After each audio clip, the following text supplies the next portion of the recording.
Hi guys, my name is Evan. I'm a little bit sick right now and I'm a little bit congested. My throat hurts, but here I am.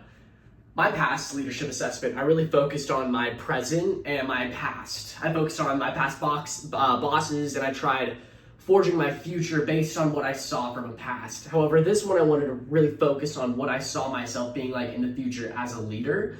And I found 3 qualities which I thought were more exemplary and more important than the other ones for myself. I did have to think about what I wanted to be in the future, which needed my leadership style. And what I focused on is one of my career paths, which I'm thinking about being a news reporter. I think it'd be fun. I like talking and I like attention, so being on the news would be fun. The first one is confidence. I think to be a leader, you need to be extremely confident. I think you need to bring a vibe that you know what you are doing. Whenever you have a boss that doesn't seem like they know what they're doing and you don't know if you want to ask them a question because you don't think they even know the answer, it's just a bad tone for everybody in the office, making everyone feel, I say office, but it could be in any situation, to feel more scared and unsure of themselves. The second one is a great attitude.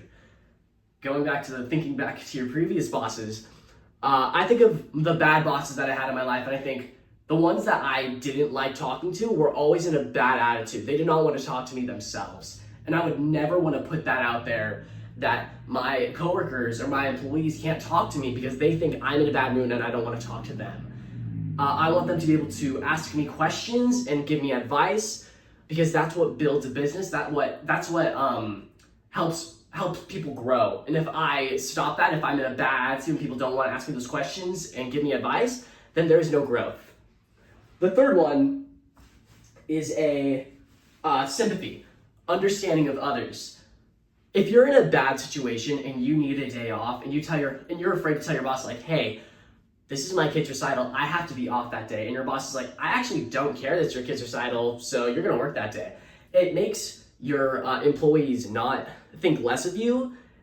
They see you less as a person and more as just like a tyrant. And that's something that I want to stray away from as far as possible. I want my employees and coworkers to think of me as one of them. I'm also a person. I also need days off. I make mistakes as well. If a coworker makes a mistake and they're afraid to tell me because they think I'm unsympathetic and I'm just gonna berate them, that's awful. It goes back to the previous statement of that doesn't lead to any growth.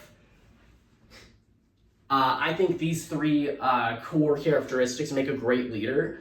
And in my past one, I focused on bosses and past experiences. This one, I focused on characteristics that I think would help build a company and build myself as a leader. I believe it's important for these qualities so that I can make a good work environment which people think, oh, I like working with this guy. I want to stick around. I want people to stick around with my company because they like the leadership. Thank you so much for watching.